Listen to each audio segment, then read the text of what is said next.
Sixers fans, how we feeling out there? Hey y'all, my name is Lauren Gordon. Some of you may already know me on social media as Lauren Fan of the Year. Others may have just stumbled upon this podcast, but either way, I want to first thank all of you for tuning in to Season 3, Episode 7 of my very first podcast. I'm just a Sixers fan, the Lauren Fan of the Year story.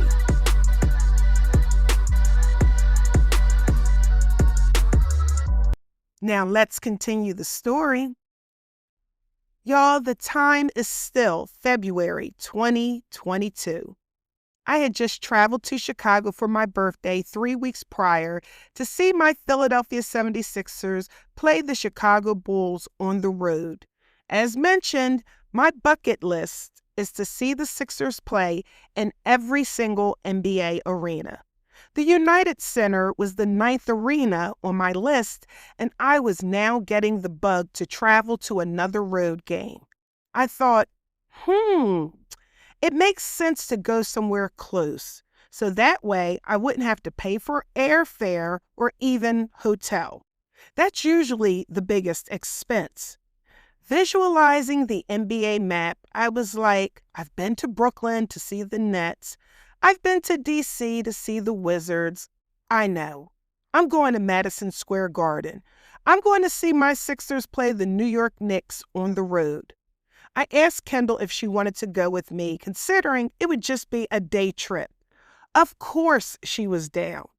The morning of Sunday, February 27th, Kendall and I drove to Trenton Transit Center and caught the train into Midtown Manhattan.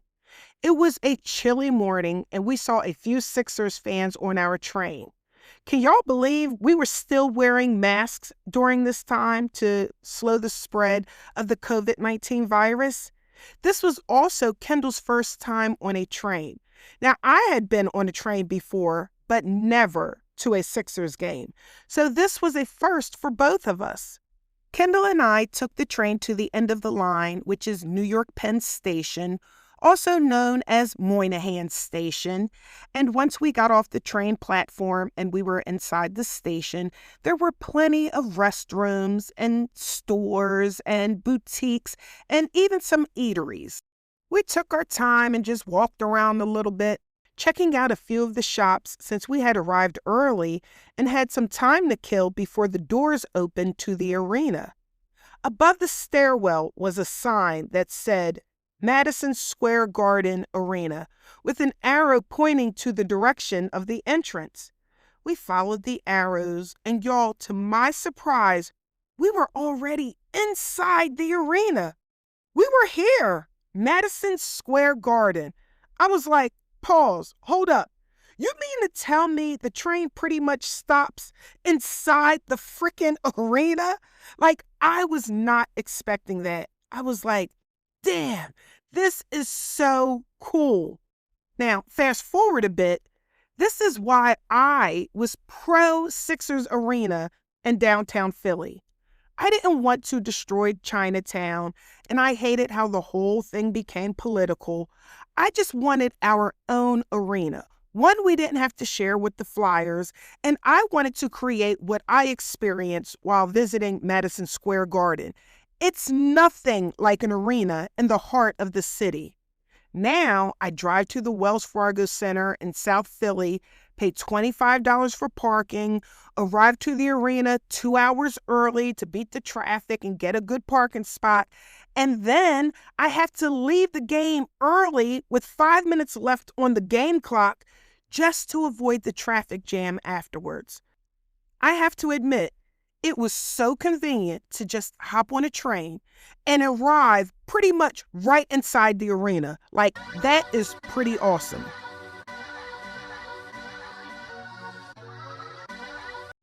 Kendall and I followed our usual routine, walking the concourse, getting our food and drinks, and I especially appreciated the variety of food options in Madison Square Garden. As a pescatarian who does not eat meat, my food choices are generally limited to pizzas, nachos, soft pretzels, popcorn.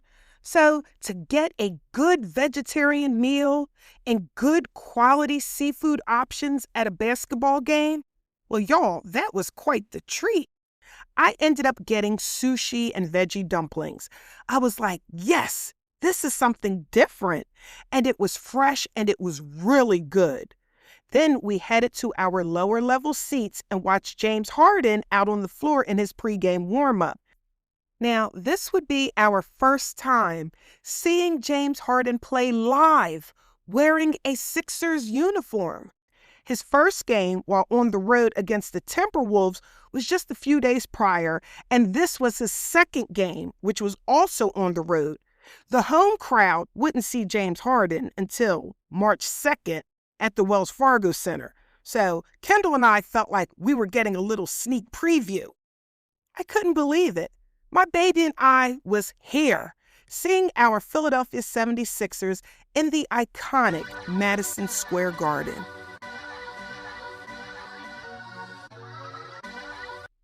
I told y'all, I cannot think of the New York Knicks and not think of my friend Chuck. Remember, in season 1 and even season 2 of my podcast, I told y'all about my high school friend Chuck, the biggest New York Knicks fan I knew. He clowned me during those dark Sixers days, but now that we had an improved team with Joel Embiid, who was a potential league MVP, and we now had an elite point guard and assist leader, James Harden, I didn't hear squat from Chuck. But every now and then, I would just post Sixers stuff on his Facebook timeline. And remember when he used to make bets with me whenever the Sixers and Knicks played, and I'd always take the bait and lose? Well, that came to an end. That's when I knew that Chuck knew that my Sixers were real contenders, and we were better than his New York Knicks. So, of course, I messaged Chuck and let him know that we were in his house in Madison Square Garden and that my team was going to beat his New York Knicks. And I wanted to know if he wanted to place a little bet. But y'all, wouldn't you know it, he never responded.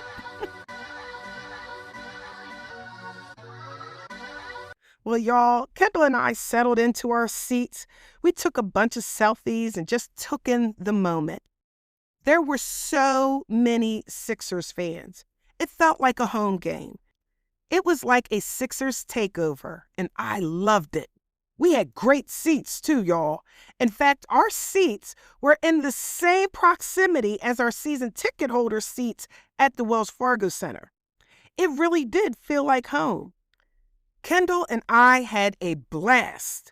We won that game 125-109. Joel Embiid had 37 points. James Harden had 29 points. Tyrese Maxey had 21 points. Y'all, come on. My team was fire. And as a fan, you couldn't tell me we weren't winning a championship. Kendall and I were on cloud 9, reliving the entire day. That was a fun train ride back to Trenton and then the drive back home. It was a great mother-daughter day trip. I had now made it to my 10th NBA arena, and I was grateful for it all.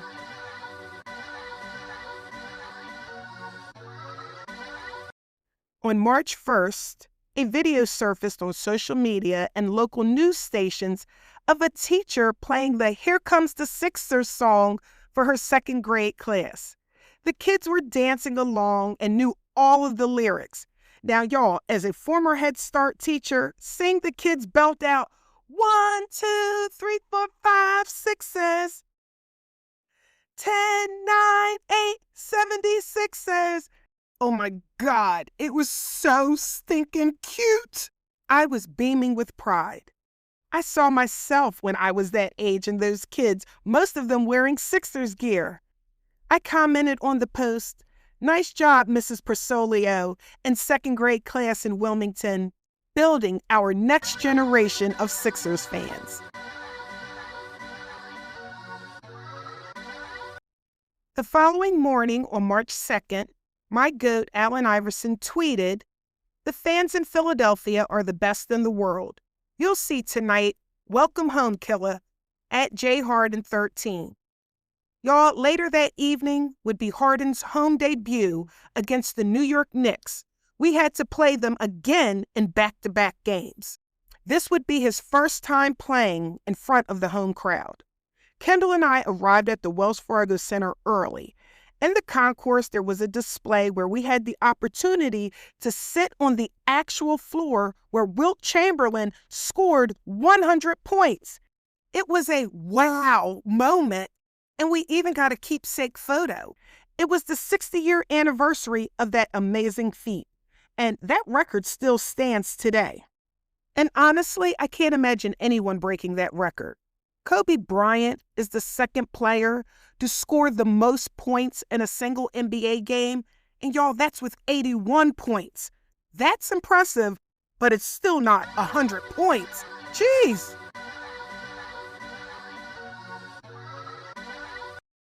A Facebook friend named Fred Tullock messaged me and said he was in the building.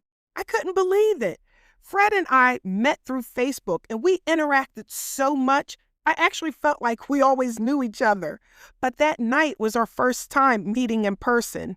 He was exactly who I thought he'd be. Fred is cool as hell. He's now my friend, and he is so inspirational. Fred is a huge Eagles and Sixers fan and loves to travel to road games just like me. "Fred," I yelled when I saw him in the concourse, and we gave each other a big hug.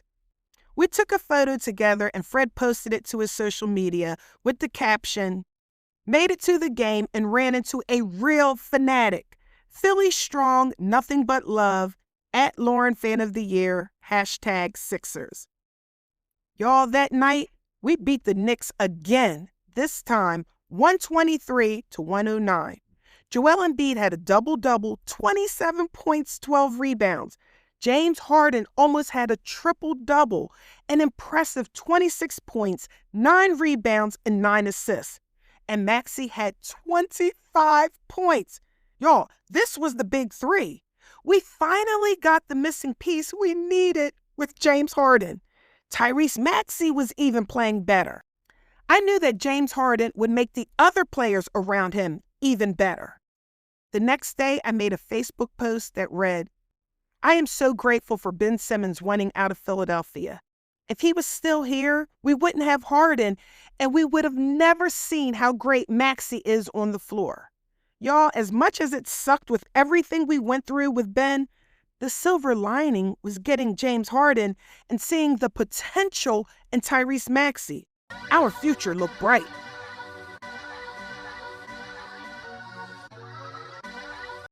March 4th is Matisse Thybulle's birthday. Like always, I posted a few photos of us together and tagged him in a birthday shout-out. This was also game day, a home game against the Cleveland Cavaliers. And of course I rep Matisse on his birthday, wearing his blue number 22 jersey. We beat the Cleveland Cavaliers that night 125-119. James Harden had 25 points. Joel Embiid had 22 points, 9 rebounds. Bang Bang George Niang had 17 points. Tobias Harris had 15 points. But y'all, my guy, Tyrese Maxey, was our leading scorer with, get this, 33 points. Damn! I posted on Facebook, "Tyrese Maxey will assassinate you," with a smile on his face. Listen, Maxey was just out there having fun. He was not affected by the pressure at all. If anything, he rose to the occasion. He never gave in to the pressure. How could you not love this kid?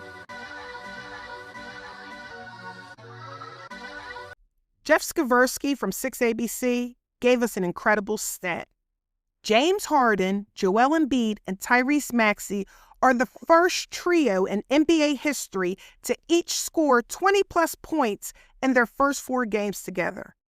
Embiid, Harden, Maxey in 4 games, 4-0. First game, combined 89 points for the win. Second game, 87 combined points for the win. Third game, 78 combined points for the win. Fourth game, 80 combined points for the win. Impressive, right? True story.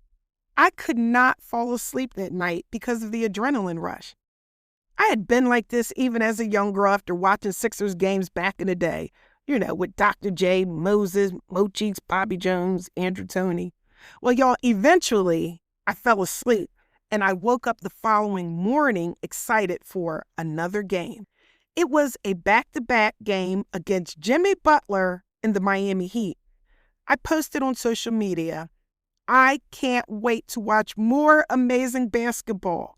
I was especially looking forward to this game because I was still not over losing Jimmy Butler back in 2019, so I was looking forward to seeing him too. That morning, Keith Pompey reported, no Harden tonight for scheduled hamstring rest.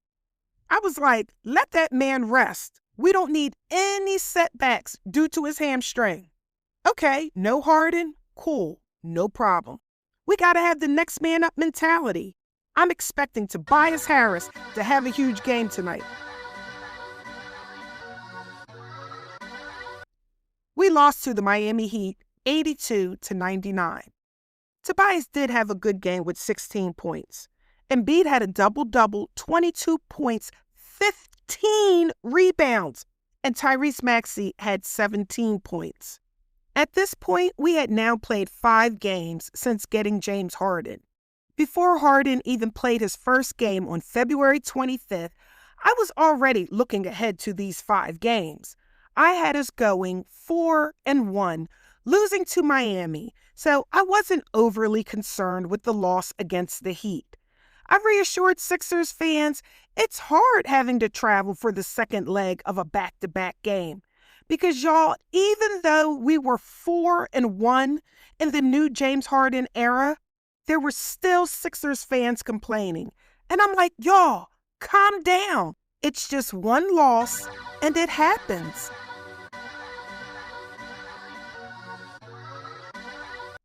On March 7th, just 2 days later, we played the Chicago Bulls at home. While watching the pregame shoot-arounds, I saw an older man walking down the steps towards the court in my direction. Oh my God, it's the sixth man.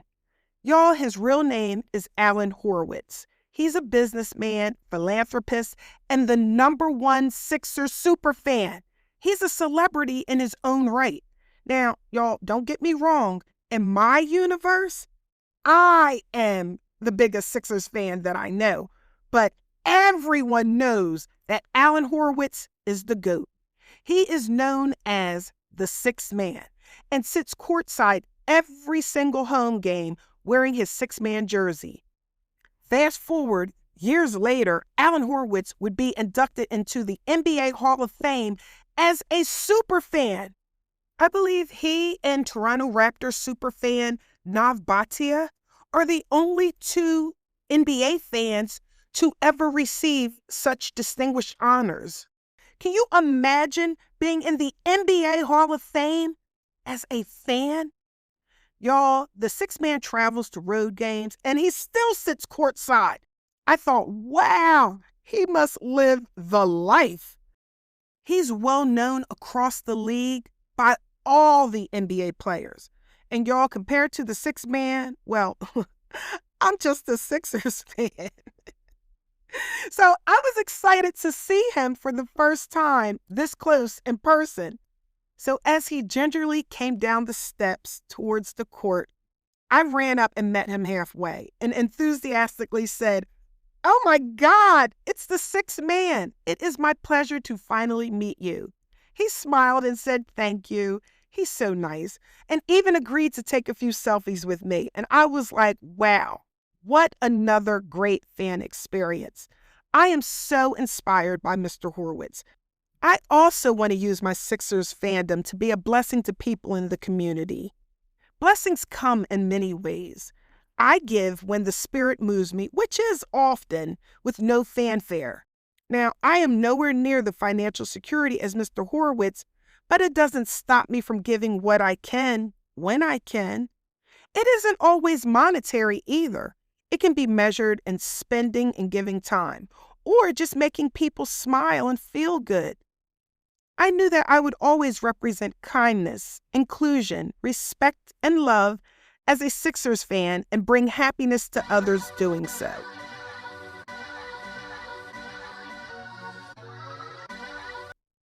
That night, Zach LaVine was the Bulls' leading scorer with 24 points, 8 rebounds. DeRozan also played well with an almost triple-double, 23 points, 11 rebounds, 8 assists.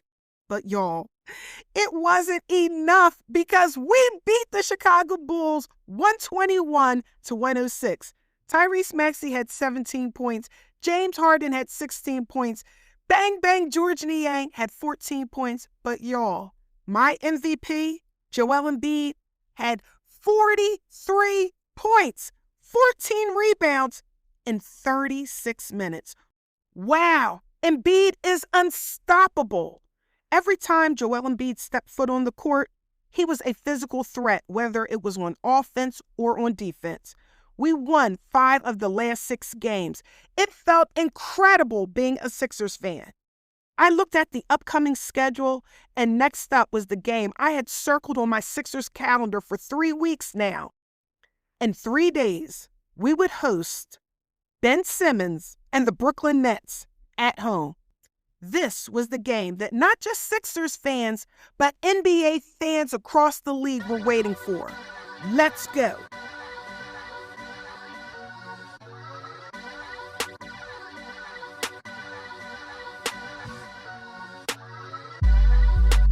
Thanks for tuning in, y'all. Be sure to like, comment, subscribe, and share. And join me next time as we continue the story.